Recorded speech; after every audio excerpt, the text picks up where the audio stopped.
So let's start off with Noah and the flood.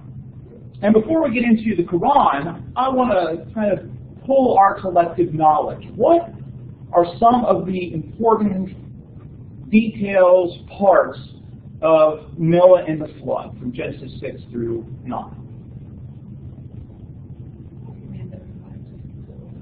All right, so God commands Noah to build an ark. For what purpose?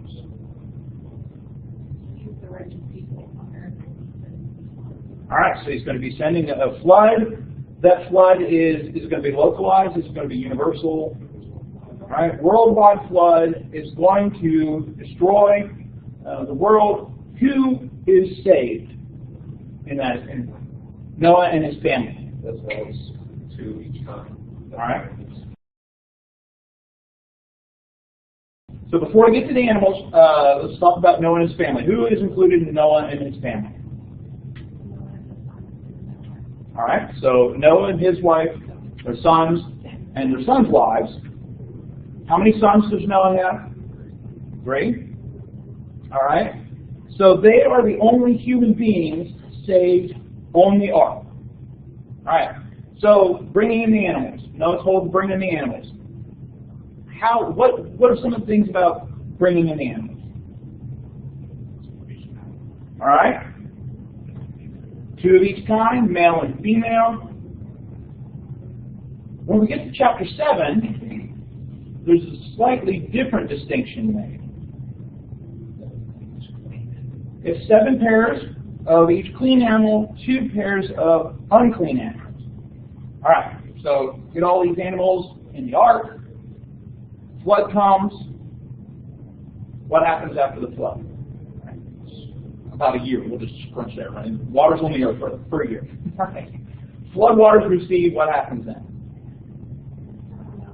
All right. All right. So Noah sends some bird scouting parties to find out when the lands are dried up. Eventually, the land's dried up. They leave the ark. What's next? What was that? All right, there's sin, right? So you have the Noah getting drunk, passing out naked in his tent. But before that, right? The promise, the rainbow. Noah offers a sacrifice. Right? What's the promise of the rainbow? Right? God would never destroy the earth again by flood, by water. All right, so those are the essential points of the flood narrative in the Bible. There's some similarities between the biblical form and the Quranic form, but there's some differences as well. In the biblical form, of course, Noah and his family are saved. In the Quranic form, however, is slightly different. It's not just Noah and his family. When you read the Quranic version, there are other believers that are saved in the ark. Right? And so the believers are larger than Noah and his family. In fact, in the Quranic version, one of Noah's sons is unfaithful and dies in the flood. Now, certainly the Quranic version is much later than the biblical version, so changes are from the Bible to the Quran, right? Obviously because of the historical change. But what does that do to the narrative when you change it from Noah and his family to Noah and the believers? It doesn't make Noah look as righteous. Because there's like other people that are just as worthy as him. Yeah, I mean, one of the things that comes out in the biblical text is that Noah is the one, right? The one that is faithful despite how wicked the rest of the world has become. I mean, Noah's still kind of special in the Quranic version, kind of held out, but it's not to the same extent as what you see in the biblical version. How else is the narrative different by incorporating believers beyond Noah's family? I think that takes away a lot of the purpose of the story. If there were Noah and all these other believers, then why destroy the earth? Let them do God's work on the earth and on and so forth. The reason that God did destroy it because there's one. Right. Yeah. Especially if you compare it to, let's say, the biblical narrative of Abraham and Sodom and Gomorrah. Right? God is willing to save Sodom and Gomorrah for 50 righteous people. So if there are other righteous people, how does God justify that? What else does it do by removing it from his family to it's about these believers? I mean, still certainly it's about judgment, right? That God has judged that there's wickedness, and so even in the Quranic version, there's still that God is doing this because of judgment. What else would you? Well, like in the Bible, Noah's family is saved kind of because they're his family. Like it talks about Noah's righteousness, but it never really talks about the righteousness of his family. But in the Quran, it sounds like the one son which was disobedient and unfaithful. It sounds like you have to earn your place.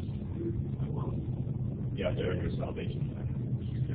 Yeah, this kind of salvation is an individual. Not that it wouldn't be in Judaism or Christianity, salvation being an individual thing, but there's a lot of that idea of Noah and his family. And there's something special about Noah and the impact that he's had on his family. Versus, a bunch of people, just making decisions. Which, of course, if you're wanting to promote that idea, especially, remember, think back to what we talked about at the beginning. Arabia, at the time of Muhammad, is this divided country, right? Not really a country, but this divided region based on your tribal allegiances. But what Muhammad's trying to present is a version of identity where it's everybody who submits to God versus your tribal identity. Well, the family identity of Noah, it's much more about his family versus this kind of more universal approach. Right? And so it's kind of highlighting God accepts anybody. And then also, of course, within Judaism, it's the family further down of Abraham. Right? There's something special about being in that ethnic line. And so that also, I think, is another place where by reinterpreting it that way, it changes how it works in the context of Genesis. Another difference is, of course, we talked about the universal flood of the Bible. In the Quran, it's not explicitly clear, but it seems to be more of a localized flood, a regional flood, rather than a universal flood. Now, one of the things that is kind of interesting, whether it's from the biblical or the Quran version, is the persistence of flood narratives in other cultures. I mean, a lot of other cultures have flood narratives. There were even flood narratives, in other cultures in the world there, but there's flood narratives elsewhere. But it's also interesting how in many of them it varies depending upon the boat. Varies depending on the culture, right? A canoe or kayak in some cultures or something like that versus some of these other things. But the universal flood of Noah, right? This is something that affects the entire world versus some of these, particularly in the Quran, a more localized flood. Another thing that we talked about is the distinction between clean and unclean animals. In the Quran version, it's not emphasized. It's not talked about. Now, within Islam, there are some animals that are to be eaten. Pork is the main one. Right? So, and there is the idea of certain foods being halal or clean. But why else might there? I mean, what's the function of clean and unclean animals in the Bible? What else does that relate to? I mean, there's the food issue.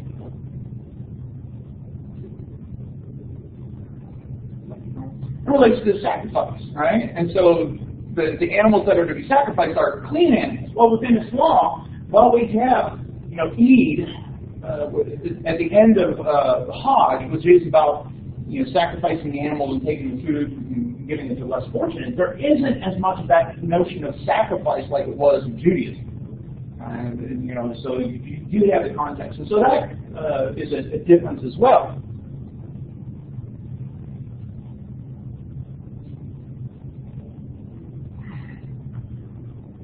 At the end, of course, is the rainbow, the promise, the covenant. But in the Quranic version, there isn't that mention. Because covenant, of course, is very important within Judaism. Not as much in Christianity, not as much talked about in Christianity as it is in the Hebrew Bible. Covenant is still important. But in Islam, there isn't that mention of covenant. There is that notion of covenant, right? And so it doesn't appear in the Quranic version. Now, part of that probably has to do with who's the major covenant in Judaism between? Right? God and His people, specifically God and Abraham. Right? And so, that more universal notion of salvation, right? It's not about that notion of family. Questions or comments? Anything that you notice, pick up on?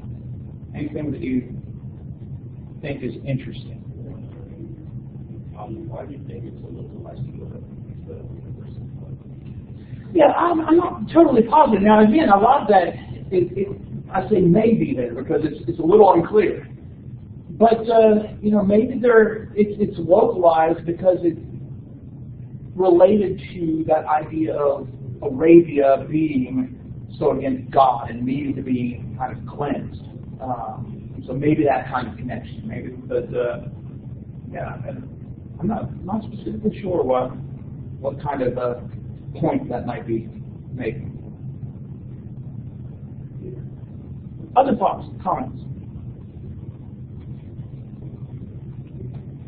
The story in the Quran doesn't seem as divine or special, if you will. Yeah, and part of that might be because we're not reading it, but yeah. But just the details, it was just a local flood, and it was believers, and saints and animals, but it doesn't matter how many of whatever. And then at the end, there's no climax. So it's just a simple story about a flood, but it's just not as exciting and divine. Yeah, it's certainly if you've grown up, right, your entire life with this version, it does seem to be kind of, you're missing something. Yeah. Is there anything that, other than Noah and the believers, is there anything they had that we don't have? Not anything, in this particular narrative, not anything major. Now, what's interesting in some of the narratives about Jesus is that there are some stories about Jesus in the Quran that draw from non-canonical Gospels. Right? So these so-called Gospels that existed around that time that are not in the Bible, and sometimes for good reason, but appear to be things that the culture knew about. So, for example, there is this story in the infancy Gospel of Thomas about Jesus and his family, Jesus, a little boy, and his family in Egypt. And one day, Jesus is out making these little clay birds on the Sabbath. So already as an infant, he's breaking the Sabbath custom. So some people, some Egyptian Jews, see him out there making birds. They go to Joseph to complain about, here is his son out here making these clay birds, working on the Sabbath. Joseph goes out to kind of get on Jesus about this, and as he gets there, Jesus claps his hands and the birds fly away. Right. Not in the Bible. But Muhammad, in the Quran, it refers to this story.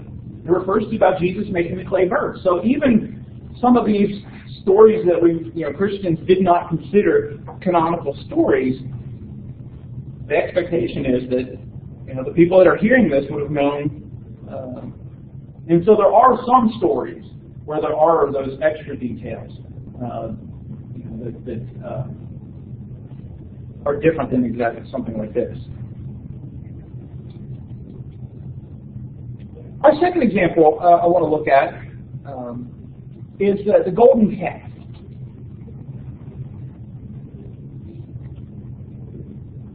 So, tell me about the golden calf. What's the narrative about the biblical version of the golden calf?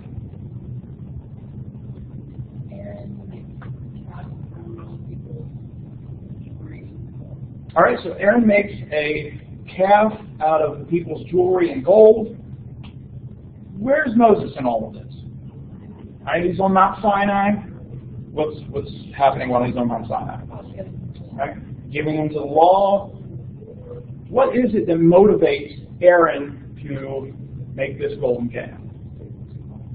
Taking too long, right? The people, and specifically the people are saying, we don't know what's happened to Moses. You make us God. Aaron's responsible for it. All right, so create this golden calf. Then what happens?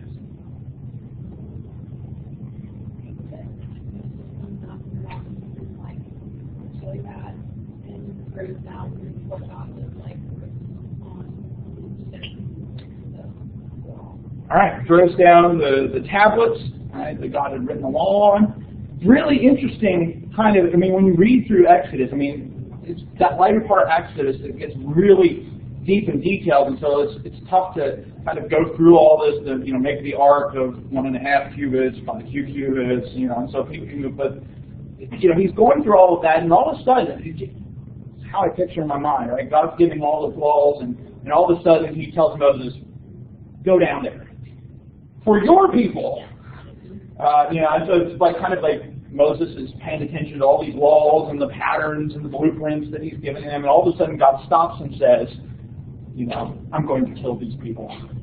And so Moses comes down, sees what's going on, furious, throws the stone tablets down, denounces the people, condemns the people. Then what happens?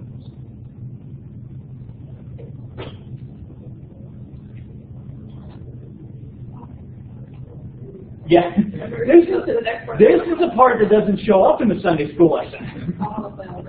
Yeah. What happens to the golden calf?